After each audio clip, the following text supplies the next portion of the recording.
നമുക്കൊരു പ്രാർത്ഥനയോടെ തുടങ്ങാം. പിതാവിന്റെയും പുത്രന്റെയും പരിശുദ്ധാത്മാവിന്റെയും നാമത്തിൽ. ആമേൻ. ആമേൻ. സ്വർഗസ്ഥനായ ഞങ്ങളുടെ ഞങ്ങളുടെ നാമം പൂജിതമാകണമേ. അങ്ങയുടെ രാജ്യം വരണമേ. ഞങ്ങളുടെ തിരുമനസ്സ് സ്വർഗത്തിലെ പോലെ ഭൂമിയിലുമാകണമേ. അന്നു വേണ്ടുന്ന ആഹാരം ഇന്ന് ഞങ്ങൾക്ക് തരണമേ. ഞങ്ങളുടെ കാരോട് ക്ഷമിച്ചതുപോലെ ഞങ്ങളുടെ പാപങ്ങൾ ഞങ്ങളോട് ക്ഷമിക്കണമേ. ഞങ്ങളെ പ്രലോഭനത്തിൽ ഉൾപ്പെടുത്തരുത്, ദുഷ്ടാരൂപിയിൽ ഞങ്ങളെ രക്ഷിച്ചുകൊള്ളണമേ. ആമേൻ.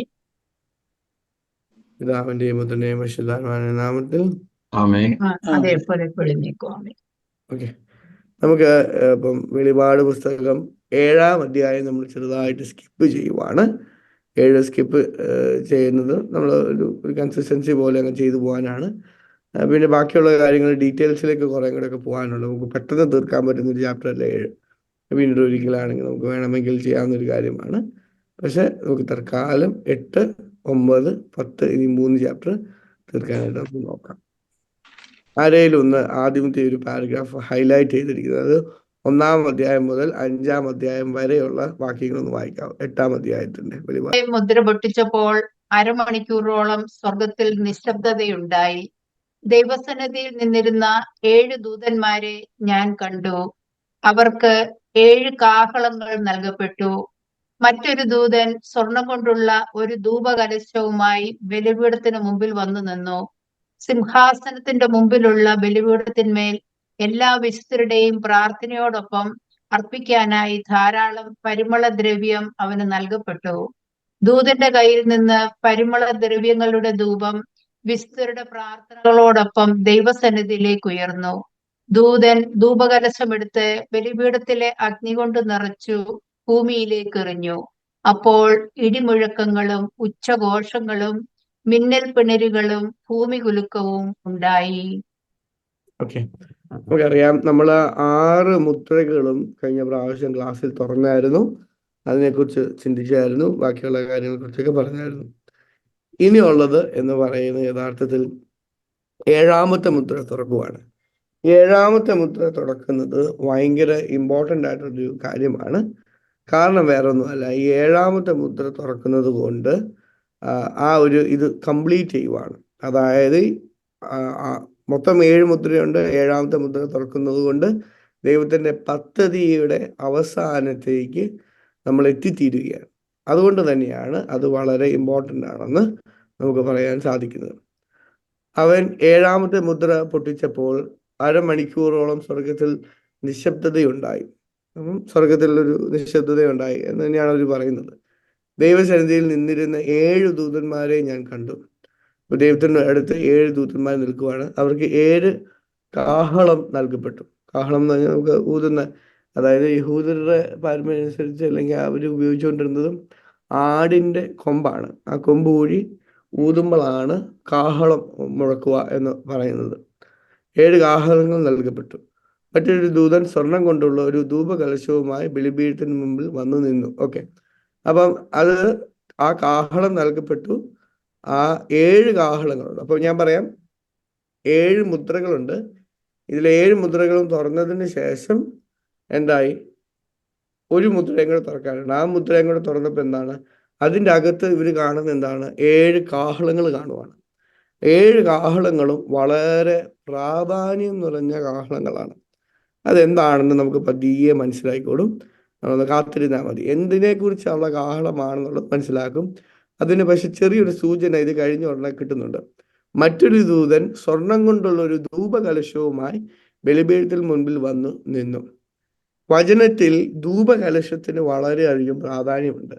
പ്രത്യേകിച്ച് പഴയ നിയമത്തിലും പുതിയ നിയമത്തിലുമെല്ലാം ധൂപകലശത്തിന് ഭയങ്കര പ്രാധാന്യമുണ്ട്. കാരണം പഴയ നിയമത്തിൽ ആരാധന സമർപ്പിക്കുന്ന പാപപരിഹാരത്തിൻ്റെയും ബാക്കിയുള്ള കുറേ പ്രാർത്ഥനകൾ അർപ്പിക്കുന്നത് എന്താണ്, ധൂപമായിട്ടും അർപ്പിക്കാറുണ്ട്. ആ ധൂപം വളരെ പ്രാധാന്യം നിറഞ്ഞതാണ്. പ്രാർത്ഥനകൾ ധൂപമായി അർപ്പിക്കുമ്പോൾ എന്താണ്, അത് ആ പുക മുകളിലേക്ക് പോകുന്നത് പോലെ നമ്മുടെ പ്രാർത്ഥനകൾ സ്വർഗത്തിലേക്ക് ഉയർത്തപ്പെടുന്നത് പോലെയാണെന്നാണ് അവരുടെ വിശ്വാസം. ഇനി അതിൻ്റെ അകത്ത് തന്നെ നമ്മൾ കത്തോലിക്ക വിശ്വാസം, പ്രത്യേകിച്ച് സിറോ മലബാർ സഭയിലെ നമ്മുടെ ധൂപകലശത്തിന് പോലും ഒരു അർത്ഥമുണ്ട്. അതൊന്ന് അറിഞ്ഞിരുന്നാൽ ഇതുമായിട്ട് പെട്ടെന്ന് മനസ്സിലാകാവുന്നത് കൊണ്ടാണ് ഞാനത് പറയുന്നത്. അത് നമുക്കറിയാം, ധൂപത്തിന് 2 ഭാഗമുണ്ട്. ഇതങ്ങനെ അടയ്ക്കാനും തുറക്കാനും പറ്റുന്ന ഭാഗങ്ങളാണ് ധൂപകലശത്തിനുള്ളത്. ഈ അടിയിലത്തെ ഭാഗം എന്തിനെ സൂചിപ്പിക്കുന്നു എന്ന് ചോദിച്ചാൽ ഭൂമിയെ സൂചിപ്പിക്കുന്നു. അതായത് ധൂപ ബലികൾ അർപ്പിക്കുന്ന ഭൂമിയെ ഉദ്ദേശിക്കുന്നു. മേൽത്തെ ഭാഗം എന്തിനെ ഉദ്ദേശിക്കുന്നു? സ്വർഗത്തെ ഉദ്ദേശിക്കുന്നു. നമ്മുടെ പ്രാർത്ഥനകൾ ഉയർന്ന് സ്വർഗത്തിലേക്ക് പോകണമേ എന്ന് പ്രാർത്ഥിച്ചുകൊണ്ടാണ് പുരോഹിതൻ നമ്മൾ സിറോ മലബാർ കുർബാനയിൽ ധൂപം ഇടുന്നത് പോലും.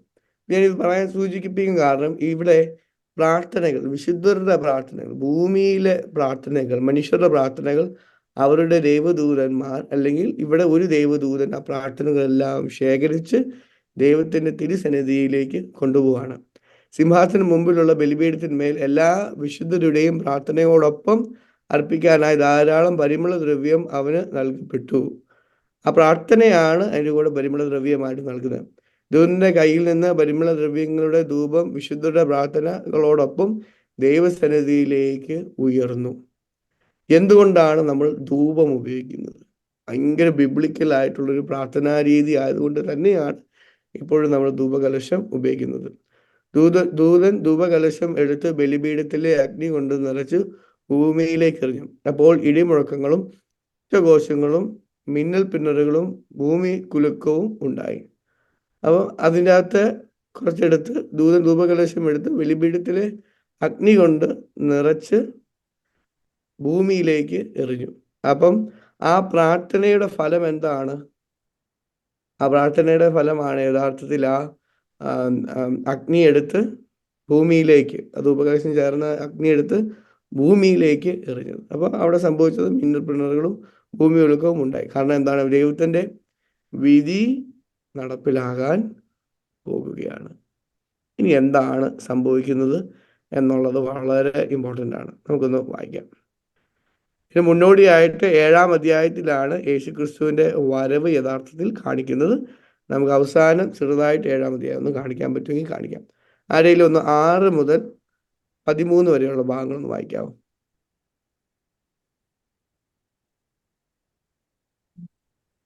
ആർക്കെങ്കിലും ഒന്ന് വായിക്കാവോ? 7 കാഹളങ്ങൾ പിടിച്ചിരുന്ന 7 ദൂതന്മാർ അവ ഊതാൻ തയ്യാറായി. ഒന്നാമൻ കാഹളം മുഴക്കി. അപ്പോൾ രക്തം കലർന്ന തീയും കന്മഴയും ഉണ്ടായി. അത് ഭൂമിയിൽ പതിച്ചു.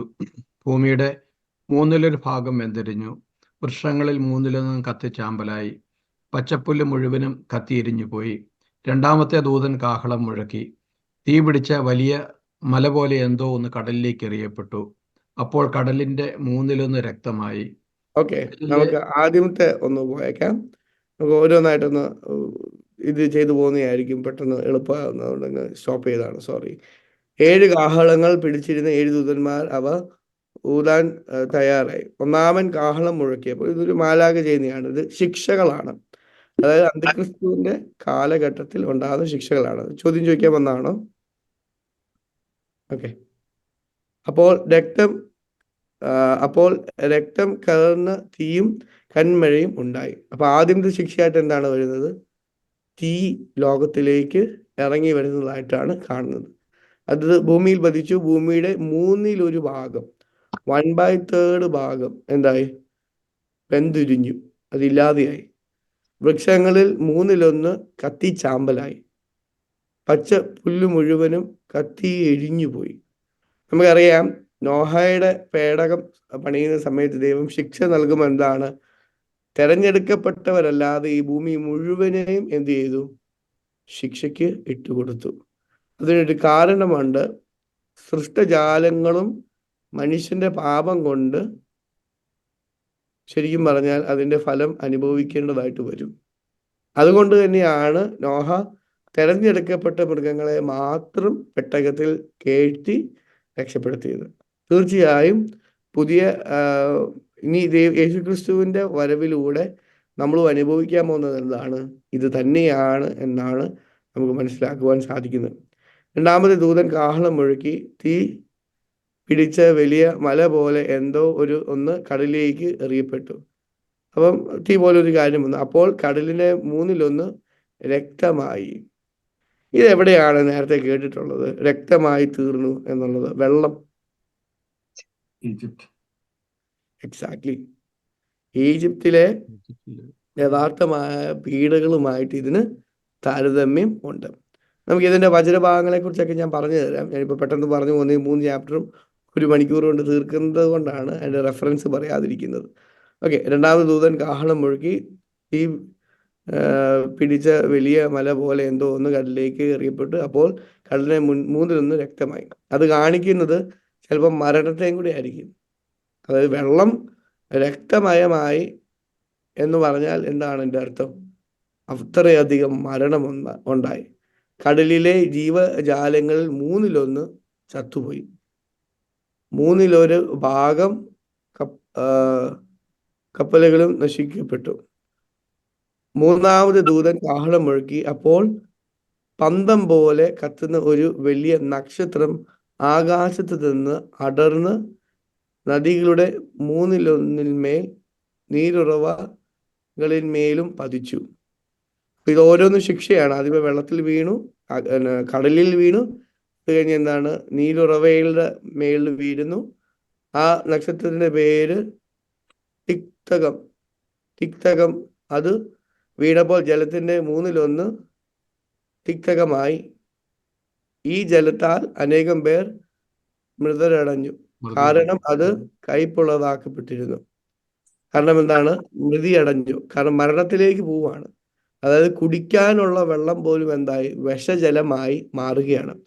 നമുക്കറിയാം, ഇത് ആർക്ക് ലഭിക്കുന്ന ശിക്ഷയാണ്? ഇത് ലോകത്തിന് ലഭിക്കുന്ന ശിക്ഷയാണ്. അതായത് യഥാർത്ഥ ക്രിസ്തു 7-ാം അധ്യായത്തിൽ വന്നതിന് ശേഷമുള്ള അടയാളങ്ങളാണ് ഈ സംഭവിക്കുന്നത്. ഇത് ദൈവത്തിന്റെ ശിക്ഷയാണ്, ദൈവത്തിന്റെ വിധിയുടെ ഭാഗമായിട്ട് വരുന്നതാണ്. അതെപ്പോഴും മറക്കരുത്. ഒരു വലിയ നക്ഷത്രം ആകാശത്ത് നിന്ന് തുടർന്ന് നദിയുടെ 1/3 നീരുറവ കളിന്മേലും പതിച്ചു. ആ നക്ഷത്രത്തിന്റെ പേര് തിക്തം. ജലത്തിൽ അനേകം പേർ മൃതിയടഞ്ഞു, കാരണം അത് കയ്പുള്ളതായി ആക്കപ്പെട്ടിരുന്നു. നാലാമത്തെ ദൂതൻ കാഹളം മുഴക്കി, അപ്പോൾ സൂര്യന്റെ 1/3, ചന്ദ്രന്റെ 1/3, നക്ഷത്രങ്ങളുടെ 1/3 തകർക്കപ്പെട്ടു. അതായത് പ്രകാശമില്ലാതെയായി പോകുന്നു എന്നാണ് സൂചിപ്പിക്കുന്നത്.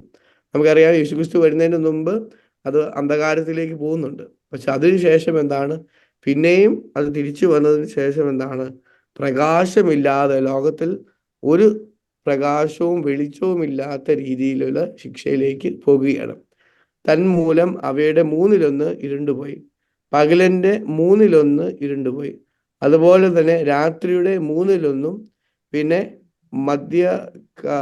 മധ്യാകാശത്തിൽ പറക്കുന്ന ഒരു കഴുകനെ ഞാൻ കണ്ടു. വലിയ സ്വരത്തിൽ അത് ഇങ്ങനെ വിളിച്ച് പറയുന്നത് കേട്ടു. അപ്പൊ ഈ മൂന്നാമത്തെ കാഹളത്തിന്റെ അർത്ഥം എന്താണ്? നാലാമത്തെ കാഹളത്തിന്റെ അർത്ഥം എന്താണെന്നാണ് ഇപ്പൊ പറയാൻ പോകുന്നത്.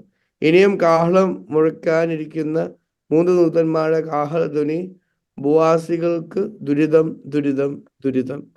അതായത് ലോകത്തിൽ താമസിക്കുന്ന വ്യക്തികൾ, ആ സമയം എന്താണ്? യേശുവിൽ ഉയർക്കപ്പെട്ടവരെല്ലാം ദൈവത്തിന്റെ പക്കല് ഒരിക്കൽ ഓൾറെഡി എത്തിയിട്ടുണ്ട്. പക്ഷെ ബാക്കിയുള്ളവർക്കുള്ള ശിക്ഷയാണ് യഥാർത്ഥത്തിൽ ഇവിടെ സംഭവിക്കുന്നത്. അതിനെ കുറിച്ചാണ് ഇവിടെ സൂചിപ്പിക്കുന്നത്. ഓക്കെ, 8-ാം അധ്യായം. നമുക്കിനി 9 കൂടെ ഒന്ന് പോയേക്കാം, സമയ പരിമിതി കാരണം. അത് കഴിഞ്ഞ് നമുക്ക് ബാക്കിയുള്ളതിനെ കുറിച്ച് നമുക്ക് ചോദിക്കാവുന്നതാണ്. 5-ാമത്തെ കാഹളം ആരെങ്കിലും ഒന്ന് മൊത്തം വായിച്ചോ? ചേട്ടാ, വായിക്കാവോ? വായിക്കാം. 5-ാമത്തെ ദൂതൻ കാഹളം മുഴക്കി, അപ്പോൾ ആകാശത്ത് നിന്ന് ഭൂമിയിലേക്ക് ഒരു നക്ഷത്രം വീഴുന്നത് ഞാൻ കണ്ടു. പാതാളഗർത്തത്തിന്റെ താക്കോൽ അതിന് നൽകപ്പെട്ടു. അത് പാതാളഗർത്തം തുറന്നു. അവിടെ നിന്ന് വലിയ തീച്ചൂളയിൽ നിന്ന് എന്ന പോലെ പുക പൊങ്ങി. ആ പുക കൊണ്ട് സൂര്യനും അന്തരീക്ഷവും ഇരുണ്ടുപോയി. ആ പുകയിൽ നിന്ന് വെട്ടുകിളികൾ ഭൂമിയിലേക്ക് പുറപ്പെട്ടു വന്നു. ഭൂമിയിലെ തേളുകളുടേതുപോലുള്ള ശക്തി അവയ്ക്ക് നൽകപ്പെട്ടു. നെറ്റിയിൽ ദൈവത്തിന്റെ മുദ്രയില്ലാത്ത മനുഷ്യരെ അല്ലാതെ മറ്റാരെയും ഭൂമിയിലെ പുല്ലിനെയോ പച്ചച്ചെടികളെയോ വൃക്ഷങ്ങളെയോ ഉപദ്രവിക്കരുതെന്ന് അവയോട് കൽപ്പിച്ചു. മനുഷ്യരെ കൊല്ലാനല്ല, 5 മാസം പീഡിപ്പിച്ച് ഞെരുക്കാനാണ് അവയ്ക്ക് അനുവാദം നൽകപ്പെട്ടത്. അവരുടെ പീഡനമാകട്ടെ തേള് കുത്തുമ്പോഴത്തേതുപോലെ തന്നെ. ആ നാളുകളിൽ മനുഷ്യർ മരണത്തെ തേടും, പക്ഷേ കണ്ടെത്തുകയില്ല. അവർ മരിക്കാൻ ആഗ്രഹിക്കും, എന്നാൽ മരണം അവരിൽ നിന്ന് ഓടി അകലും. വെട്ടുകിളികൾ പടക്കോപ്പണിഞ്ഞ കുതിരകൾക്ക് സദൃശമായിരുന്നു. അവയുടെ തലയിൽ സ്വർണ്ണക്കിരീടം പോലെ എന്തോ ഒന്ന് മുഖം മനുഷ്യമുഖം പോലെയും, അവയ്ക്ക് സ്ത്രീകളുടേതുപോലുള്ള തലമുടി, സിംഹങ്ങളുടേതുപോലുള്ള പല്ലുകൾ, ഇരുമ്പ് കവചങ്ങൾ പോലുള്ള ശൽക്കങ്ങൾ. അവയുടെ ചിറകുകളുടെ ശബ്ദം പോർക്കളത്തിലേക്ക് പായുന്ന അനേകം അശ്വരഥങ്ങളുടെ ശബ്ദം പോലെ. അവയ്ക്ക് തേളുകളുടേതുപോലെ വാലും വിഷമുള്ളും ഉണ്ടായിരുന്നു. ആ വാലുകളിൽ 5 മാസത്തേക്ക് മനുഷ്യരെ പീഡിപ്പിക്കാൻ പോകുന്ന ശക്തി ഉണ്ടായിരുന്നു. പാതാളത്തിന്റെ ദൂതനാണ് അവയുടെ രാജാവ്. അവന്റെ പേര് ഹെബ്രായ ഭാഷയിൽ അബദോൻ, ഗ്രീക്ക് ഭാഷയിൽ അപ്പോളിയോൻ. ഒന്നാമത്തെ ദുരിതം കടന്നുപോയി, 2 ദുരിതങ്ങൾ കൂടി ഇനിയും വരാനിരിക്കുന്നു. ഓക്കെ, നമുക്കറിയാം 4 എന്താണ് മൊത്തത്തിൽ പ്രകൃതിയിൽ വരുന്ന മാറ്റങ്ങളാണ്. പ്രകൃതിയിൽ ഇവർക്ക് ജീവിക്കുവാനുള്ളതിന്റെ ഒരു 1/3 ഭാഗങ്ങളെല്ലാം നശിക്കപ്പെടുകയാണ്. ഇപ്പൊ ഇവർക്ക് ജീവിക്കുവാൻ, വെള്ളം കിട്ടുവാൻ, ബാക്കി കാര്യങ്ങൾ, ഇപ്പം പ്രകാശം തന്നില്ലെങ്കിൽ നമുക്ക് കൃഷി ചെയ്യാൻ പറ്റുമോ? ഇല്ല. അല്ലെങ്കിൽ ഭക്ഷണം ഉണ്ടാകുമോ? അതില്ല. ഒന്നും തന്നെ ഇല്ല. അപ്പൊ അവരെ വളരെ ബുദ്ധിമുട്ടിലേക്ക് ആദ്യമേയാണ് ഈ 4 കാഹളത്തിൽ കൂടെ എത്തിക്കുന്നത്. അത് കഴിയുമ്പോൾ എന്ത് സംഭവിക്കുന്നു? യഥാർത്ഥ പീഡകൾ ആരംഭിക്കുകയാണ്. ഈ പീഡകൾ ആരെക്കുറിച്ചാണെന്നുള്ളത് വ്യക്തമായിട്ട് ഈ വചനത്തിൽ പറയുന്നുണ്ട്. വിശുദ്ധരെ കുറിച്ചുള്ളതാണോ? ഒരിക്കലുമല്ല. ഇത് പിന്നീട് അതായത് അന്തിക്രിസ്തുവിന്റെ കാലഘട്ടത്തിൽ ക്രിസ്ത്യാനികളെ പീഡിപ്പിച്ചവർക്കെതിരായിട്ടുള്ള പീഡനമായിട്ടാണ് സഭാപിതാക്കന്മാർ ഇതിനെ കാണുന്നത്. നമുക്ക് അത് ഓരോന്നായിട്ട് വായിക്കാം. 5-ാമത്തെ ദൂതൻ കാഹളം മുഴക്കി, അപ്പോൾ ആകാശത്തിൽ നിന്ന് ഭൂമിയിലേക്ക് ഒരു നക്ഷത്രം വീഴുന്നത് ഞാൻ കണ്ടു. പാതാള ഗർത്തത്തിന്റെ താക്കോൽ അതിന് നൽകപ്പെട്ടു. അത് പാതാള ഗർത്തം തുറന്നു. അതായത് ഒരു വലിയൊരു പീഡ നൽകുന്നു എന്നുള്ളതേ ഉള്ളൂ. നമുക്ക് അതിൻ്റെ ഓരോ ഡീറ്റെയിൽസിനെ കുറിച്ചും നമുക്ക് അറിയാനായിട്ട് പറ്റത്തില്ല. എങ്കിലും മെയിൻലി അതുവരെയും ഭൂമിയിലില്ലാത്ത എന്നാൽ ഭയങ്കര നശീകരണ ശക്തിയുള്ള ഒരു പീഡയാണ് കൊണ്ടുവരുന്നത്. അവിടെ നിന്ന് വലിയ തീച്ചൂളയിൽ നിന്ന് എന്ന പോലെ പുക പൊങ്ങി. ആ പുക കൊണ്ട് സൂര്യനും അന്തരീക്ഷവും ഇരുണ്ടുപോയി. ആ പുകയിൽ നിന്ന് വെട്ടുക്കിളികൾ ഭൂമിയിലേക്ക് പുറപ്പെട്ടു വന്നു. അപ്പം അത് ഒരു ഫിഗറേറ്റീവാണ്. യഥാർത്ഥത്തിൽ വെട്ടുക്കിളികൾ വന്നു കഴിഞ്ഞ് മനുഷ്യനെ കൊല്ലുന്ന ഒരു അവസ്ഥയായിരിക്കണമെന്നില്ല. പക്ഷെ വളരെയധികം പീഡകൾ, അത് ഏത് രീതിയിലുള്ള പീഡകളാണെന്നുള്ളതിൻ്റെ ഡീറ്റെയിൽസ് കുറച്ചും കൂടെ പറയുന്നുണ്ട്. പക്ഷെ നിങ്ങൾ ആ മൃഗത്തിൻ്റെ ഡിസ്ക്രിപ്ഷനിലേക്ക് കൂടുതൽ ഇമ്പോർട്ടൻസ് കൊടുക്കുകയല്ല ചെയ്യേണ്ടത്. പിന്നെയോ ഈ പീഡകൾ ഏത് രീതിയിലുള്ളതാണ്, എന്തുകൊണ്ട് ജനങ്ങൾ ഈ പീഡയിലൂടെ കടന്നു പോകണം എന്നുള്ളതിനെ കുറിച്ച് മാത്രം ചിന്തിച്ചാൽ മതി.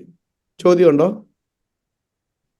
ഓക്കെ, ഇല്ലെന്ന് തോന്നുന്നു. ഓക്കെ, ആ പുകയിൽ നിന്ന് വെട്ടുകിളികൾ ഭൂമിയിലേക്ക് പുറപ്പെട്ടു വന്നു. ഭൂമിയിലെ തേളുകളുടേതുപോലെ ശക്തി അവയ്ക്ക് നൽകപ്പെട്ടു. തേളുകളുടെ പ്രത്യേകത എന്താണ്? അതിന് ശരിക്കും പ്രഹരിക്കുവാൻ സാധിക്കും. ഭയങ്കര അധികം ശക്തിയോടെ, അത് ഏത് അവസ്ഥയിലും പ്രഹരിക്കാനുള്ള ശക്തിയുണ്ട്. തേള് കടിച്ചാൽ എന്താണ്, തേള് കുത്തിയാൽ എന്താണ്, നല്ല വേദനയാണ് ആ വ്യക്തിക്ക് അനുഭവപ്പെടുകയും ചെയ്യുന്നത്. നെറ്റിയിൽ ദൈവത്തിന്റെ മുദ്രയില്ലാത്ത മനുഷ്യരെ അല്ലാതെ നെറ്റിയിൽ ദൈവത്തിന്റെ മുദ്രയില്ലാത്ത മനുഷ്യരെ അല്ലാതെ മറ്റാരെയും ഭൂമിയിലെ പുല്ലിനെയോ പച്ച ചെടികളെയോ വൃക്ഷങ്ങളെയോ ഉപദ്രവിക്കരുതെന്ന് അവയോട് കൽപ്പിച്ചു. എന്താണ് ദൈവത്തിന്റെ മുദ്ര ഇവിടെ സൂചിപ്പിക്കുന്നത്? അത് മാത്രം ഒന്ന് ആർക്കെങ്കിലും പറയാമോ? എന്തായിരിക്കും ദൈവത്തിന്റെ മുദ്ര? ദൈവത്തിന്റെ മുദ്ര മാമോദീസായിൽ സ്വീകരിച്ച മുദ്രയാണ്. അതെ, മാമോദീസായിൽ നമുക്ക് നൽകപ്പെട്ട ദൈവത്തിന്റെ പ്രത്യേകമായ ഒരു അടയാളമാണ് ആ മുദ്ര. ആ മുദ്ര അത് മാത്രമാണോ? അല്ല, തീർച്ചയായിട്ടും അതല്ല. അതനുസരിച്ചുള്ള കൃപാവര അവസ്ഥ കൂടെയാണ് അവിടെ സൂചിപ്പിക്കുന്നത്. അതില്ലാത്തവരെയൊക്കെ എന്ത് ചെയ്യുന്നു? തീർച്ചയായും ഈ പറയുന്ന ഈ പീഡയിലൂടെ കടത്തിവിടുകയാണ് ചെയ്യുന്നത്. വൃക്ഷങ്ങളോ ഉപദ്രവിക്കരുതെന്ന് അവയോട് കൽപ്പിച്ചു. മനുഷ്യരെ കൊല്ലാനല്ല, 5 മാസം പീഡിപ്പിച്ച് ഞെരിക്കാനാണ് അവയ്ക്ക് അനുവാദം നൽകപ്പെട്ടത്. അതായത് നമുക്കറിയാം, അന്തിക്രിസ്തുവിന്റെ കാലഘട്ടത്തിലെ ഏറ്റവും വലിയ പീഡ എന്താണ്? മരണമാണ്. അനേക വ്യക്തികളെ, ക്രിസ്ത്യാനികളായിട്ടുള്ള അനേക വ്യക്തികളെ ഇല്ലാതെയാക്കുക എന്നതാണ് യഥാർത്ഥത്തിൽ ആ കാലഘട്ടത്തിൽ പിശാചിന്റെ തന്ത്രം.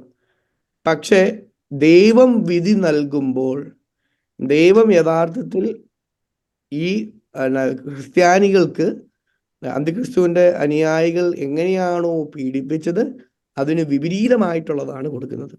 അതായത് ഒരു ക്രിസ്ത്യാനിയുടെ പീഡ എന്ന് പറയുന്നത് മരണം വരെയേ ഉള്ളൂ. അത് കഴിയുമ്പോൾ അവന് സന്തോഷമാണ്. പക്ഷെ മരണം പോലും ലഭിക്കാതെ വേദന അനുഭവിച്ച് നടക്കുന്നതാണ് ഏറ്റവും വലിയ വേദന. അതുകൊണ്ട് തന്നെയാണ് അതിനുശേഷം മരണത്തിന് വേണ്ടി അവർ കൊതിച്ചു, അല്ലെങ്കിൽ അതിനുവേണ്ടി അവർ ആഗ്രഹിച്ചു എന്ന് പറയുന്നത്. മനുഷ്യരെ കൊല്ലാനല്ല, 5 മാസം പീഡിപ്പിച്ചു ഞെരുക്കാനാണ് അവയ്ക്ക് ആ അനുവാദം നൽകപ്പെട്ടത്. അവരുടെ പീഡനമാകട്ടെ തേള് കുത്തുമ്പോഴത്തേത് പോലെ തന്നെ. ആ നാളുകളിൽ മനുഷ്യർ മരണത്തെ തേടും. എന്തുകൊണ്ടാണ്? കാരണം മരണം വന്നാൽ ഈ പീഡ അവസാനിക്കും. നമ്മളൊന്ന് ചിന്തിച്ച് ചോദിക്കുക, ആരെങ്കിലും മരണത്തിന് വേണ്ടി അപേക്ഷിച്ച് പ്രാർത്ഥിക്കുമോ? സാധാരണ രീതിയിൽ ഇല്ല. സാധാരണ രീതിയിലുണ്ട്. പക്ഷെ അവിടുത്തെ പീഡകൾ അത്രയും തീവ്രമായിരിക്കും എന്നുള്ളത് സൂചിപ്പിക്കാൻ വേണ്ടിയിട്ടാണ് ഇത് പറയുന്നത്. പക്ഷെ കണ്ടെത്തുകയില്ല. അവർ മരിക്കാൻ ആഗ്രഹിക്കും, എന്നാൽ മരണം അവരിൽ നിന്ന് ഓടിയകലും. ഇതിലും വലിയൊരു വേദന അല്ലെങ്കിൽ വിശുദ്ധരുടെ രക്തത്തിനുള്ള പ്രതിഫലം വേറെന്തെങ്കിലും ദൈവത്തിന് നൽകാൻ സാധിക്കുമോ? തീർച്ചയായിട്ടും സാധിക്കുകയില്ല. വെട്ടുകിളികൾ പടക്കോ പണിഞ്ഞ് കുതിരകൾ സദൃശ്യമായിരിക്കും. അത് കാണിക്കുന്നത് വേറൊന്നുമല്ല, ആ പീഡയുടെ സമയത്ത് വളരെ ശക്തമായിട്ടുള്ളതായിരിക്കും. അത് എങ്ങനെയാണ് എന്നുള്ളത് നമ്മൾ ദൈവത്തിൻ്റെ ദർശനത്തിലൂടെ യോഹന്നാൻ പറഞ്ഞത് എന്താണെന്ന് നമുക്ക് പറയാൻ പറ്റത്തുള്ളൂ. അത് ഏത് രീതിയിലുള്ള പീഡയായിരിക്കും എന്നുള്ളത് നമ്മൾ കണ്ടറിഞ്ഞിരിക്കേണ്ടതാണ്. അവയുടെ തലയിൽ സ്വർണ്ണ കീടം പോലെ എന്തോ ഒന്ന്, അത് അധികാരത്തെ സൂചിപ്പിക്കുന്നു. മുഖം മനുഷ്യന് മുഖം പോലെയും അവയ്ക്ക് സ്ത്രീകളുടേത് പോലെ തലമുടി, സിംഹങ്ങളുടേത് പോലുള്ള പല്ലുകൾ. അപ്പോൾ അത് ഗർജിക്കുവാൻ വേണ്ടിയിട്ട് പറ്റുന്നതാണ്. അത് ദൈവത്തിൻ്റെ മനുഷ്യൻ്റെ മുഖവും സ്ത്രീകളുടേത് പോലുള്ള തലമുടിയും അതെല്ലാം ദൈവത്തിൻ്റെ ഒരു അംശം അതിൻ്റെ അകത്തുണ്ടെന്നുള്ള രീതി സൂചിപ്പിക്കുന്നുണ്ടെന്നേ ഉള്ളൂ. പക്ഷെ സിംഹത്തിൻ്റേത് പോലുള്ള പല്ലുകൾ, കാരണം എന്താണ്? അത് നശിപ്പിക്കാനും മാത്രം ശക്തിയുള്ള, പക്ഷെ മരണത്തിലേക്ക് വിട്ടുകൊടുക്കാതെ ഒരു മനുഷ്യനെ വേദനിപ്പിക്കുവാൻ സാധിക്കുന്ന ഒരു ഫിനോമിനയാണ് അവിടെ സംഭവിക്കുന്നത്. ഞാൻ പറയുന്നത് അതൊരു വസ്തുവാണെന്നോ ഒരു മൃഗമാണെന്നോ ഒന്നും ഞാൻ ഒരിക്കലും പറയത്തില്ല. പക്ഷെ ആ പീഡകളിലൊന്ന് എന്താണെന്നുള്ളതെന്ന് പറയുന്നത് അതൊരു മിസ്റ്ററിയാണ്. അത് വെളിപാട് പുസ്തകം അതിൻ്റെ മിസ്റ്ററിയിൽ തന്നെ നിൽക്കുന്നതായിരിക്കും നല്ലത്. കാരണം ഇത് ഈ മൃഗമാണ്, അല്ലെങ്കിൽ ഇങ്ങനെ ഒരു വ്യക്തിയാണെങ്കിൽ ഇങ്ങനെ ഒരു മനുഷ്യനാണെന്ന് നമുക്ക് പറഞ്ഞാൽ, കാരണം ഇത് ദൈവം വിധിക്കപ്പെട്ട, ദൈവം അനുവദിച്ച ഒരു പീഡകളുടെ ഭാഗമായതുകൊണ്ട് നമുക്ക് വ്യക്തമായിട്ട് അത് എന്താണെന്ന് പറയാൻ പറ്റത്തില്ല. ഇരുമ്പ് കവചങ്ങൾ പോലുള്ള ശൽക്കങ്ങൾ, അവയുടെ ചെറുകളുടെ ശബ്ദം പോർക്കളത്തിലേക്ക് പായുന്ന അനേകം അശ്വരഥങ്ങളുടെ ശബ്ദം പോലെ. അത് ഭയങ്കര സ്ട്രോങ് ആയിട്ടുള്ള, മനുഷ്യന് ചിന്തിക്കുവാൻ സാധിക്കുന്നതിലും ഭയങ്കര ശക്തമായ പീഡയായിരിക്കും അവിടെ സംഭവിക്കുന്നത്. അവയ്ക്ക് തേളുകളുടേത് പോലുള്ള വാലും വിഷമുള്ളും ഉണ്ടായിരുന്നു. ഈ വാലുകളിൽ 5 മാസത്തേക്ക് മനുഷ്യരെ പീഡിപ്പിക്കാൻ പോകുന്ന ശക്തി ഉണ്ടായിരുന്നു. അപ്പം 5 മാസത്തോളമാണ് ആ പീഡനം എന്നുള്ള രീതിയിലാണ് പറയുന്നത്. ഇപ്പം അതിനെക്കുറിച്ചുള്ളത് നമുക്ക് ഇനി 12-ാം അധ്യായത്തിൽ എത്തുമ്പം എന്തുകൊണ്ട് ഈ 5 മാസം 6 മാസം എന്നൊക്കെ പറയുന്നതിനെ കുറിച്ചുള്ള അർത്ഥം മനസ്സിലാവും. പാതാളത്തിൻ്റെ ദൂതനാണ് അവയുടെ രാജാവ്. അവൻ്റെ പേര് ഹെബ്രായ ഭാഷയിൽ അമ്പന്തോൻ, ഗ്രീക്ക് ഭാഷയിൽ അപ്പോളിയോൻ. 1-ാമത്തെ ദുരിതം കടന്നുപോയി, 2 ദുരിതങ്ങൾ കൂടി ഇനിയും വരാനിരിക്കുന്നു. അപ്പോൾ ആ പേര് പറഞ്ഞു പോകുന്നുണ്ടെന്ന് മാത്രമേ ഉള്ളൂ. ആ പേരിൻ്റെ രഹസ്യം എന്താണെന്ന് വേണമെങ്കിൽ ഒന്ന് നമുക്ക് റെഫർ ചെയ്യാം. ഒരു മിനിറ്റ്.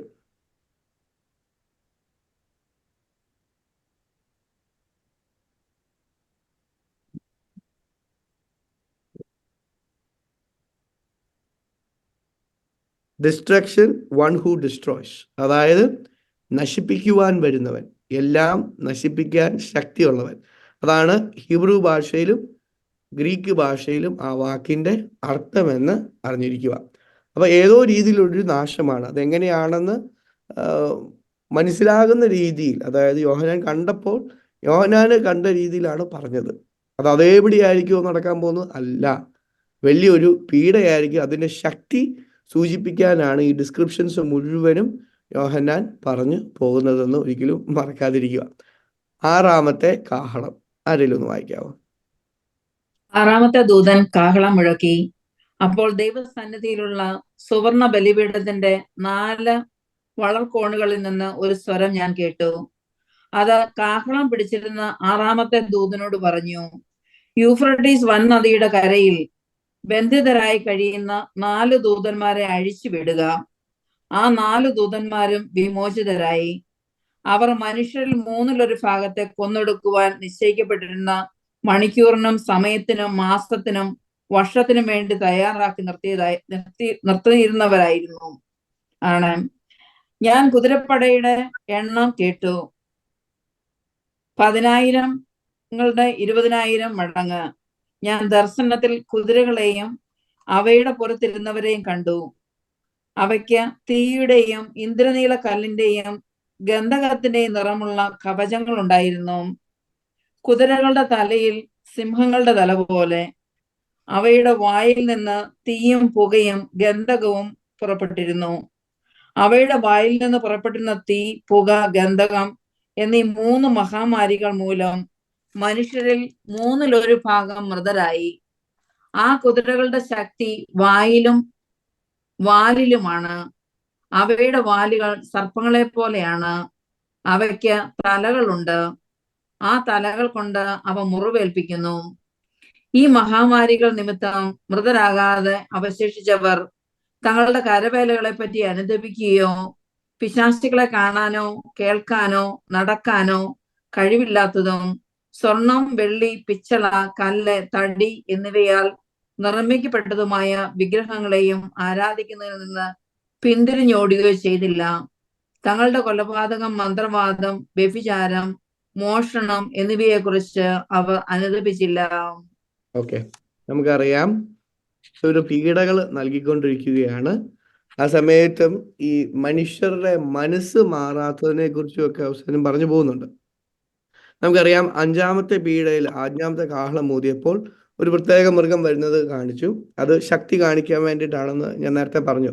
നമുക്കറിയാം 6-ാം അധ്യായത്തിലാണേലും ഓരോ കുതിരകളാണ് വരുന്നത്. ആ കുതിര, ഒരു കുതിരയുടെ പേര് മരണം, ഒരു കുതിരയുടെ പേര് ക്ഷാമം എന്നൊക്കെ അങ്ങനെ പേര് പറയുമ്പോഴും അതൊരു വ്യക്തിയോ കുതിരേനെയോ അല്ല സൂചിപ്പിക്കുന്നത്.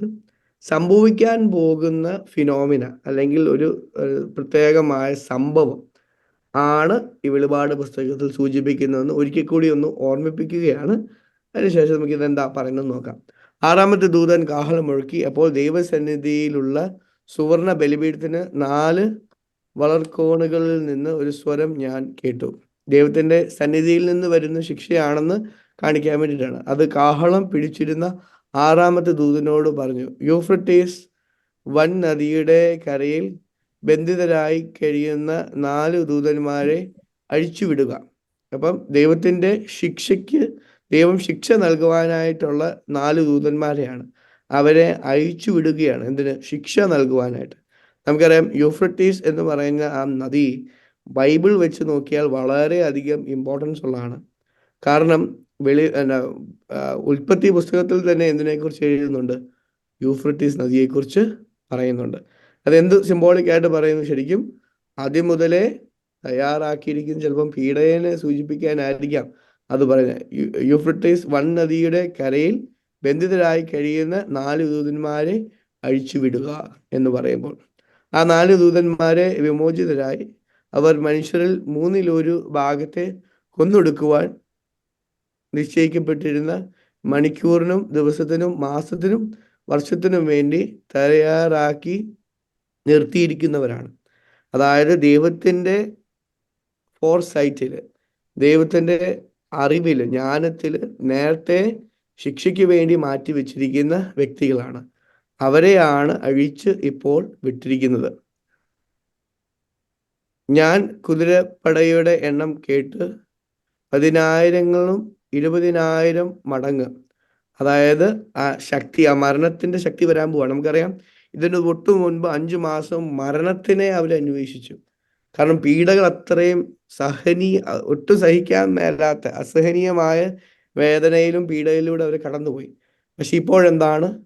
മരണത്തിലേക്ക് ആൾക്കാരെ കൊണ്ടുപോകുവാനായിട്ട് പോകുകയാണ്. ഇത് ഈശോയുടെ ശിക്ഷയായിട്ടാണ് കാണുന്നത്. ഞാൻ ദർശനത്തിൽ കുതിരകളെയും അവയുടെ പുറത്തിരുന്നവരെയും കണ്ടു. അവർക്ക് തീയുടെയും ഇന്ദ്രനീലക്കല്ലിന്റെയും ഗന്ധകത്തിന്റെയും നിറമുള്ള കവചങ്ങൾ ഉണ്ടായിരുന്നു. അത് അഗ്നി എന്ന് കാണിക്കാൻ വേണ്ടിയിട്ടാണ് അത് പറയുന്നത്.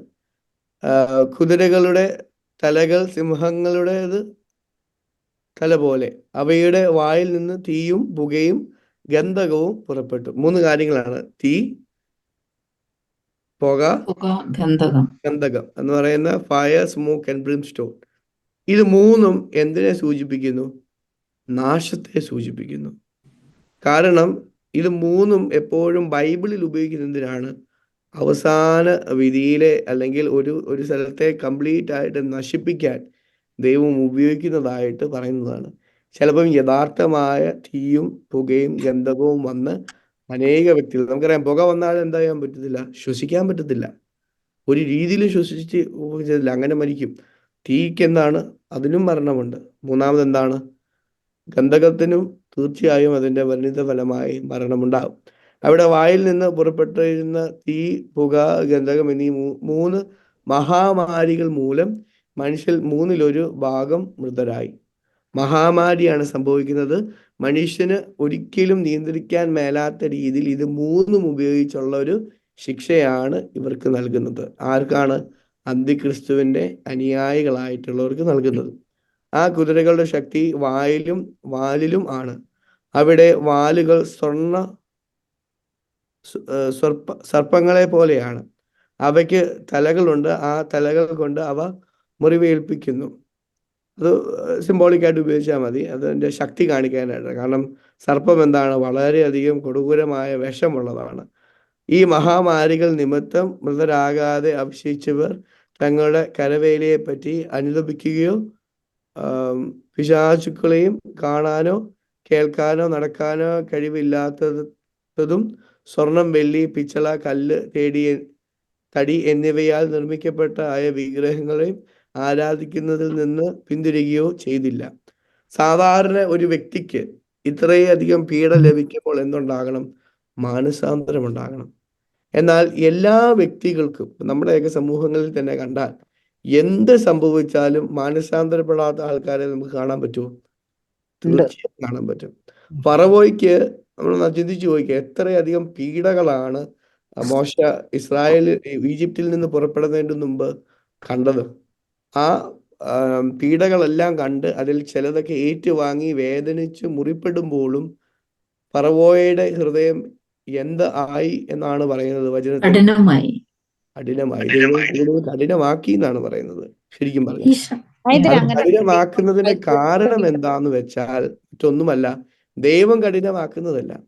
ഇവരുടെ പാപം നിമിത്തം ദൈവത്തിന്റെ കൃപയും ദൈവത്തിന്റെ ശക്തിയും ദൈവത്തിന്റെ പ്രവർത്തനവും കാണുവാൻ സാധിക്കാത്ത രീതിയിൽ അവർ അന്ധരായി പോകുന്നത് കൊണ്ടാണ് ആ രീതിയിൽ പോകുന്നത്. അതല്ലെങ്കിൽ ഇത്രയും വലിയ ശിക്ഷ വരുമ്പോൾ അവരെന്ത് ചെയ്യും? അനുദപിക്കും. പക്ഷെ അവരനുദപിക്കുമോ? ഇല്ല. തങ്ങളുടെ കൊലപാതകം, മന്ത്രവാദം, വ്യഭിചാരം, മോഷണം എന്നിവയെക്കുറിച്ചും അവർ അനുദപിച്ചില്ല. ഇവരനുദപിക്കാതിരിക്കുന്നതിന്റെ മുഖ്യ കാരണം എന്താണ്? കാരണം അവർക്ക് ഈ പാപങ്ങൾ വിട്ടു പോകാൻ അവരിപ്പോഴും താല്പര്യപ്പെടുന്നില്ലാത്തത് കൊണ്ട് തന്നെയാണ്. ഓക്കെ, നമുക്ക് 10ാമത്തെ അധ്യായം വായിച്ചേക്കാം. ആരെങ്കിലും ഒരാള് 1 മുതൽ 7 വരെ ഒന്ന് വായിക്കാവോ? മേഘാവൃതനും ശക്തനുമായ വേറൊരു ദൂതൻ സ്വർഗത്തിൽ നിന്ന് ഇറങ്ങി വരുന്നത് ഞാൻ കണ്ടു. അവന്റെ ശിരസിനു മീതെ മഴവില്ല്, മുഖം സൂര്യനെ പോലെ, പാദങ്ങൾ അഗ്നിസ്തംഭങ്ങൾ പോലെയും. അവന്റെ കയ്യിൽ നിവർത്തിയ ചെറിയൊരു ഗന്ധക ചുരുൾ ഉണ്ടായിരുന്നു. അവൻ വലതുകാൽ കടലിലും ഇടതുകാൽ കരയിലും ഉറപ്പിച്ചു. സിംഹഗർജനം പോലെ ഭയങ്കര സ്വരത്തിൽ അവൻ വിളിച്ചു പറഞ്ഞു. അപ്പോൾ 7 ഇടിനാദങ്ങൾ മുഴങ്ങി. ആ 7 ഇടിനാദങ്ങൾ മുഴങ്ങിയപ്പോൾ ഞാൻ എഴുതാൻ ഒരുങ്ങി. അപ്പോൾ സ്വർഗത്തിൽ നിന്ന് ഒരു സ്വരം പറയുന്നത് കേട്ടു. ആ 7 ഇടിനാദങ്ങൾ പറഞ്ഞത് മുദ്രിതമായിരിക്കട്ടെ, അത് രേഖപ്പെടുത്തരുത്. കടലിലും കരയിലും നിലയുറപ്പിച്ചവനായി ഞാൻ കണ്ട ദൂതൻ വലതു കൈ സ്വർഗത്തിലേക്കുയർത്തി ആകാശവും അതിലുള്ളവയും ഭൂമിയും അതിലുള്ളവയും സമുദ്രവും അതിലുള്ളവയും സൃഷ്ടിച്ച നിത്യം ജീവിക്കുന്നവന്റെ നാമത്തിൽ ആണയിട്ടു, ഇനി കാലവിളംബരം ഉണ്ടാവുകയില്ല. ഏഴാമത്തെ ദൂതൻ മുഴക്കാനിരിക്കുന്ന കാഹളധ്വനിയുടെ ദിവസങ്ങളിൽ തന്റെ ദാസനായ പ്രവാചകന്മാരെ ദൈവം അറിയിച്ച രഹസ്യം നിവൃത്തിയാകും. Okay, very good. ഇത് കഴിഞ്ഞ് ഇപ്പൊ ആറാമത്തെ കാഹളം കഴിഞ്ഞ് വരുമ്പോൾ ഉണ്ടായ ദർശനമാണ്. അത് മനസ്സിലാക്കുക. ഞാൻ നേരത്തെ പറഞ്ഞ എല്ലാ കാര്യങ്ങളും കൃത്യസമയത്ത് ദൈവം വെളിപ്പെടുത്തേണ്ട സമയത്ത് വെളിപ്പെടുത്തും. പക്ഷെ അതിന് മുമ്പ് വെളിപ്പെടുത്തണമെന്ന് നിർബന്ധമുണ്ടോ? ഇല്ല. അതിനെക്കുറിച്ചാണ് ഇവിടെ ശരിക്കും പറയാനായിട്ട് പോകുന്നത്. മേഘാവൃതനും ശക്തനുമായ വേറൊരു ദൂതൻ സ്വർഗത്തിൽ നിന്ന് ഇറങ്ങി വരുന്നത് ഞാൻ കണ്ടു. ദൈവദൂതൻ തന്നെ. ദൈവം നമ്മളോട് സംസാരിക്കുന്നതാണ് ഓരോ ദൈവദൂതന്മാരും. നമ്മൾ ആ സമയത്ത് മാലാഖേനെ അല്ല ഒരു ദൂതനെ അല്ല കാണുന്നത്. പിന്നെ ആരെയാണോ കാണുന്നത്? ദൈവത്തിൻ്റെ തന്നെ സന്ദേശത്തെയാണ് അവിടെ കാണുന്നത്. അവന്റെ ശിരസിനു മീതെ മഴവില്ല്, മുഖം സൂര്യനെ പോലെ. മഴവില്ല് എന്തിനെ സൂചിപ്പിക്കുന്നു? നേരത്തെ പറഞ്ഞിരുന്നു. എന്താണ്? ഒരു ഉടമ്പടിയെ സൂചിപ്പിക്കുന്നു. മുഖം സൂര്യനെ പോലെ, അത് അഗ്നി കാണിക്കുന്നതാണ്, ദൈവത്തിന്റെ ശക്തി കാണിക്കുന്നതാണ്. പാദങ്ങൾ അഗ്നിസ്തംഭം പോലെയും. അവന്റെ കയ്യിൽ നിവർത്തിയ ചെറിയൊരു ഗ്രന്ഥചുരുൾ ഉണ്ടായിരുന്നു. അവൻ നിവർത്തി വെച്ചിരിക്കുന്ന ഒരു ഗ്രന്ഥചുരുൾ ഉണ്ടായിരുന്നു. അത് ഏത് കാലഘട്ടത്തിലാണ്? ഈ പീഡകൾ സഹിക്കേണ്ട കാലഘട്ടത്തിൽ അറിയപ്പെടേണ്ട ഒരു രഹസ്യമാണ്. അവൻ വലതുകാൽ കടലിലും ഇടതുകാൽ കരയിലും ഉറപ്പിച്ചു. അതെ, ഇങ്ങോട്ടുള്ളതാണ്. സർവ ജാലങ്ങളിലും അറിയേണ്ട സന്ദേശമാണ്. ഒരെണ്ണം എവിടെയാണ്? ഒരു കാല് ഭൂമിയിൽ, മറ്റേ കാല് വെള്ളത്തിൽ. അതായത് ലോകം മുഴുവനും അറിയേണ്ട, പ്രപഞ്ചം മുഴുവനും അറിയേണ്ടതാണ് എന്നാണ് അത് സൂചിപ്പിക്കുന്നത്. സിംഹ ഗർജനം പോലെ ഭയങ്കര സ്വരത്തിൽ അവൻ വിളിച്ചു പറഞ്ഞു. അപ്പോൾ 7 ഇടിനാദങ്ങൾ മുഴങ്ങി. നമുക്കറിയാം, നമ്മൾ ആദ്യം എത്ര ഇത് വെച്ച് തുടങ്ങി? 7 മുദ്രകൾ തുടങ്ങി. 7 മുദ്രകളിൽ എന്തുണ്ടായി? 7 കാഹളനാദങ്ങൾ ഉണ്ടായി. 7 കാഹളനാദങ്ങൾ കഴിഞ്ഞ് കഴിഞ്ഞപ്പോൾ എന്താണ്? 7 ഇടിമുഴക്കങ്ങൾ ഉണ്ടായി. കണ്ടോ? 7 വെച്ചാണ് എപ്പോഴും യോഹന്നാന്റെ ബൈബിളിന്റെ ആ ഒരു ഫ്രേസ് പോകുന്നത്. കാരണം അത് പൂർണ്ണത കാണിക്കാൻ വേണ്ടിയിട്ടാണെങ്കിലും ദൈവത്തിന്റെ പ്രവൃത്തിയാണെന്ന് സൂചിപ്പിക്കാൻ വേണ്ടി കൂടിയാണ്. ആ 7 ഇടിനാദങ്ങൾ മുഴങ്ങിയപ്പോൾ ഞാൻ എഴുതാൻ തുടങ്ങി. അപ്പോൾ സ്വർഗത്തിൽ നിന്ന് ഒരു സ്വരം പറയുന്നത് കേട്ടു. ആ 7 ഇടിനാദങ്ങൾ പറഞ്ഞത് മുദ്രിതമായിരിക്കട്ടെ. ഈ 7 ഇടിനാദങ്ങൾ എന്താണ്? വചനമാണ്, ദൈവവചനമാണ്. നമുക്കറിയാം, ഈശോ ഗ്രീക്കുകാരുമായിട്ട് തൻ്റെ മരണത്തിന് തൊട്ട് മുന്നോട്ടായിട്ട് അവരുമായിട്ട് സംസാരിച്ചപ്പോൾ ഈശോയെക്കുറിച്ച് ദൈവപിതാവ് പറയുന്ന വാക്കുകൾ ഗ്രീക്കുകാർക്കും അപ്പസ്തോലന്മാർക്കും എങ്ങനെയാണ് കേട്ടത്? ഇടിനാദങ്ങളായിട്ട് കേട്ടത്. അപ്പൊ ദൈവത്തിന്റെ വചനം തന്നെയാണ് ആ 7 ഇടിനാദങ്ങൾ പറഞ്ഞത്. പക്ഷെ അത് മുദ്രിതമായിരിക്കട്ടെ, അത് മൂടപ്പെടട്ടെ. അത് അറിയേണ്ട സമയത്ത് യോഹന്നാന് ഈ പറഞ്ഞ 7 മുദ്രകൾ തുറന്ന് നമ്മളോട് വെളിപ്പെടുത്തുന്നത് പോലെ ആ സമയത്ത് ആ കാലഘട്ടത്തിൽ അറിയപ്പെടേണ്ടതാണ് എന്നാണ് ഇപ്പൊ സൂചിപ്പിക്കുന്നത്. നമുക്ക് എങ്ങനെയാണെന്ന് നമുക്ക് നോക്കാം. അത് രേഖപ്പെടുത്തരുത്. കടലിലും കരയിലും നിലയുറപ്പിച്ചവനായി ഞാൻ കണ്ട ദൂതൻ വലതു കൈ സ്വർഗത്തിലേക്ക് ഉയർത്തി ആകാശവും അതിലുള്ളവയും ഭൂമിയും അതിലുള്ളവയും സമുദ്രവും അതിലുള്ളവയും സൃഷ്ടിച്ച നിത്യം ജീവിക്കുന്നവന്റെ നാമത്തിൽ ആണയിട്ടു, ഇനി കാലവിളംബം ഉണ്ടാവുകയില്ല. ഏഴാമത്തെ ദൂതൻ മുഴക്കാനിരിക്കുന്ന കാഹളധ്വനിയുടെ ദിവസങ്ങളിൽ തൻ്റെ ദാസരായ പ്രവാചകന്മാരെ ദൈവം അറിയിച്ച രഹസ്യം നിവൃത്തിയാക്കും. അപ്പം ആ 7ാമത്തെ കാഹളം ഊതുന്ന സമയത്ത് എന്താണ് പറഞ്ഞിരിക്കുന്ന പ്രവൃത്തി? പ്രവാചകന്മാരിലൂടെ പറഞ്ഞിരിക്കുന്നത് പൂർത്തിയാകും എന്നുള്ളതാണ്. ഇവിടെ ഈ പ്രവാചകന്മാരിലൂടെ എന്ന് ഉദ്ദേശിച്ച ഏത് പ്രവാചകന്മാരെയാണെന്നുള്ളത് നമ്മൾ അധികം താമസിക്കാതെ ഇനിയുള്ള സെഷൻസിൽ നമുക്ക് കാണാവുന്നതാണ്. ചുരുൾ വിഴുങ്ങുന്നു, നമുക്കൊന്ന് വായിക്കാം. അതൊന്ന് വായിച്ചാൽ എൻ്റെ ചെയ്തിട്ട് നമുക്ക് 7ാമത്തെ അധ്യായത്തിൽ ഈശോയുടെ വരവ് മാത്രം ഒന്ന് വായിക്കുന്നതല്ലാന്ന് തോന്നുന്നു. നമുക്ക് അത് മാത്രം ഒന്ന് ചെയ്യാം. ഒന്ന് വായിക്കാവോ? സ്വർഗത്തിൽ നിന്ന് വായിച്ചോ. വായിച്ചോ. സ്വർഗത്തിൽ നിന്ന് ഞാൻ കേട്ട സ്വരം വീണ്ടും എന്നോട് പറഞ്ഞു, നീ പോയി കടലിലും കരയിലും നിലയുറപ്പിച്ചിരിക്കുന്ന ദൂതന്റെ കയ്യിൽ നിന്ന് ആ നിവർത്തിയ ചുരുൾ വാങ്ങുക. ഞാൻ ദൂതന്റെ അടുത്ത് ചെന്ന് ആ ചെറിയ ചുരുൾ ചോദിച്ചു. അവൻ പറഞ്ഞു, ഇതെടുത്ത് വിഴുങ്ങുക. നിന്റെ ഉദരത്തിൽ ഇത് കയ്പായിരിക്കും, എന്നാൽ വായിൽ തേൻ പോലെ മധുരിക്കും. ഞാൻ ദൂതന്റെ കയ്യിൽ നിന്നും ചുരുൾ വാങ്ങി വിഴുങ്ങി. അതെന്റെ വായിൽ തേൻ പോലെ മധുരിച്ചു, എന്നാൽ വിഴുങ്ങിയപ്പോൾ ഉദരത്തിൽ അത് കയ്പായി മാറി. വീണ്ടും ഞാൻ കേട്ടു, നീ ഇനിയും അനേകം ജനതകളെയും രാജ്യങ്ങളെയും ഭാഷകളെയും രാജാക്കന്മാരെയും കുറിച്ച് പ്രവചിക്കണം. അത് ആർക്ക് സംഭവിച്ചതാണ്? യോഹന്നാന് സംഭവിച്ചതാണ്. നമുക്ക് ഇവിടെ അവസാനിക്കുന്നതിന് നമുക്കറിയാം, പീഡകളുടെ ഭാഗത്തേക്ക് എത്തി. എല്ലാ പീഡകളും ഇപ്പോൾ കടന്നു പോയിക്കൊണ്ടിരിക്കുകയാണ്. പക്ഷെ അതേ സമയത്ത് എന്താണ് യഥാർത്ഥത്തിൽ ഇവിടെ സംഭവിക്കുന്നത്? ഏഴാമത്തെ ഇതിപ്പോഴും വായിച്ചിട്ടില്ല. ഏഴാമത്തെ ട്രംപറ്റ് ഊതിയിട്ടുണ്ടോ ഇതുവരെ? ഇല്ല. അടുത്ത ക്ലാസ്സിൽ നമ്മൾ കാണാനായിട്ട് പോകുന്നുള്ളൂ. പക്ഷെ ഇവിടെ എന്താണ്? പീഡകൾ സഹിക്കുവാണ്, സംഭവിക്കുവാണ് എന്നുള്ളതാണ് ഇവിടെ സംഭവിക്കുന്നത്. പക്ഷേ ആ മുദ്ര, ഏഴാമത്തെ സമയത്ത് വായിക്കുന്ന ആ മുദ്ര രണ്ടും സംഭവിക്കുന്നുണ്ട്. എന്താണ്? മധുരിക്കുന്നുമുണ്ട്, അതേസമയം അയക്കുന്നുമുണ്ട്. എന്തുകൊണ്ടാണ്? മധുരിക്കുന്നത് ദൈവവചനമായതുകൊണ്ട്. മധുരിക്കുന്ന ദൈവവചനം നമ്മുടെ ഹൃദയത്തിന് ആനന്ദമേകുന്ന തിരുവചനമാണ്. പക്ഷേ അതേസമയം അവിടെ എന്തുമുണ്ട്? വിധിയുമുണ്ട്. തീർച്ചയായിട്ടും ദൈവത്തിന്റെ വിധിയും അതിന്റെ കയ്പ് നീരും അതിന്റെ കൂടെ തന്നെ ഉണ്ട് എന്ന് സൂചിപ്പിക്കാൻ വേണ്ടിയിട്ടാണ്. ഇനി നമ്മൾ തൊട്ട് മുമ്പ്, ഇനി അടുത്ത ക്ലാസ്സിലേക്ക് പോകുന്നതിന് മുമ്പ് ഈ പ്രവാചകന്മാരെ ദൈവം അറിയിച്ചു എന്ന് പറഞ്ഞു. ഈ പ്രവാചകന്മാരാരാണെന്നുള്ളത് അടുത്ത സെഷനിൽ നമുക്ക് കാണാൻ പറ്റും. അത് വ്യക്തമായിട്ടുണ്ട്. അവിടെയാണ് സിറോ മലബാർ പാരമ്പര്യത്തിന്റെ ഭംഗി നമ്മൾ മനസ്സിലാക്കാൻ പോകുന്നത്. കാരണം സിറോ മലബാർ പാരമ്പര്യത്തിലെ പ്രത്യേകിച്ച് നമ്മുടെ എന്താണ് കാലങ്ങളിൽ ഒരു കാലം ഈ കാര്യങ്ങളെല്ലാം അടങ്ങി അവർ വലിയ പാരമ്പര്യവും വലിയൊരു ദൈവികമായിട്ടുള്ളൊരു ഇടപെടലും ഒക്കെ വെച്ചാണ് ഒരു കാലം നമ്മൾ ശരിക്കും നിയമിച്ചിരിക്കുന്നത്. അതിനെക്കുറിച്ചൊക്കെ നമുക്ക് അടുത്തിൽ പറയാം. പക്ഷെ നമ്മൾ മെയിൻ കാര്യം ഇത് രണ്ടിൻ്റെ ഇടയ്ക്ക് വിട്ടു. അതായത് 4, 5, 6 എന്ന് പറയുന്നത് എന്തായിരുന്നു? പീഡകളെ കുറിച്ചും അതിന്റെ തുടക്കത്തെക്കുറിച്ചും ഒക്കെയാണ് പറഞ്ഞത്. പീഡകളെ കുറിച്ചാണ് 6-ാമത്തെ മൊത്തം പറഞ്ഞത്. 7-ാമത്തെ എന്താണ്?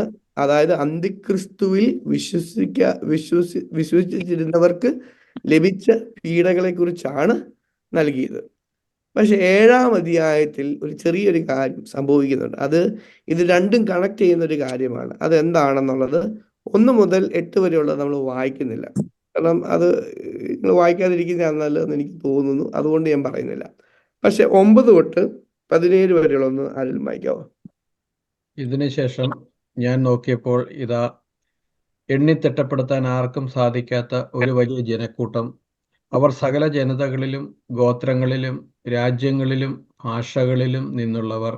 ഓക്കെ, അപ്പൊ നമുക്കറിയാം ഈശോയുടെ വരവ് സംഭവിച്ചു. ഈശോയുടെ വരവ് ഏകദേശം എത്തി. അപ്പോൾ എന്താണ്? വിശുദ്ധരായിട്ടുള്ളവരെ കാണുവാണ്. ബാക്കി വായിച്ചു. അവർ വെള്ള അങ്കി അണിഞ്ഞ് കൈകളിൽ കുരുത്തോലയുമായി സിംഹാസനത്തിന് മുമ്പിലും കുഞ്ഞാടിന്റെ മുമ്പിലും നിന്നിരുന്നു. അവർ ഉച്ചത്തിൽ വിളിച്ചു പറഞ്ഞു, സിംഹാസനാരൂഢനായ നമ്മുടെ ദൈവത്തിന്റെയും കുഞ്ഞാടിന്റെയും പക്കലാണ് രക്ഷ. ദൂതന്മാരെല്ലാം വരും സിംഹാസനത്തിനും ശ്രേഷ്ഠന്മാർക്ക് 4 ജീവികൾക്ക് ചുറ്റും നിന്നു. അവർ സിംഹാസനത്തിന് മുമ്പിൽ കമിഴ്ന്ന് വീണ് ദൈവത്തെ ആരാധിച്ചുകൊണ്ട് പറഞ്ഞു, ആമേൻ. നമ്മുടെ ദൈവത്തിന് സ്തുതിയും മഹത്വവും ജ്ഞാനവും കൃപയും ബഹുമാനവും അധികാരവും ആധിപത്യവും എന്നേക്കും ഉണ്ടായിരിക്കട്ടെ, ആമേൻ. ശ്രേഷ്ഠന്മാരിൽ ഒരുവൻ എന്നോട് ചോദിച്ചു, വെള്ളയങ്കി അണിഞ്ഞവർ ആരാണ്? ഇവർ എവിടെ നിന്ന് വരുന്നു? ഞാൻ മറുപടി പറഞ്ഞു, പ്രഭു, അങ്ങേക്കറിയാമല്ലോ.